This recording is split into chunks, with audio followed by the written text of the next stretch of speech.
আজ 10ই ফেব্রুয়ারি, রোজ মঙ্গলবার। আসুন বুখারী শরীফ থেকে একটি হাদিস শুনি। হাদিস নম্বর 4964। ওমর ইবনে হাফস রহমাতুল্লাহ আনহু আবু হুরায়রা সূত্রে বর্ণিত।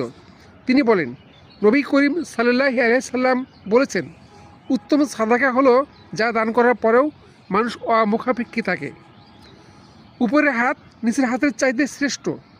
যাদের ভরণপোষণ তোমার জিম্মায় তাদের আগে দাও, কেননা স্ত্রী বলবে, হয় আমাকে খাবার দাও, না হয় তালাক দাও। চাকর বলবে, খাবার দাও এবং কাজ করাও। ছেলে বলবে, আমাকে খাবার দাও, আমাকে তুমি কার কাছে রেখে যাচ্ছ? লোকেরা জিজ্ঞেস করলো, হে আবু হুরায়রা, আপনি কি এই হাদিস রাসূলুল্লাহ সাল্লাল্লাহু আলাইহি সাল্লাম থেকে শুনেছেন? তিনি উত্তরে বলেন, এটি আবু হুরায়রার জামবিলে নয়, বরং নবী করিম সাল্লাল্লাহু আলাইহি সাল্লাম থেকে এসেছে।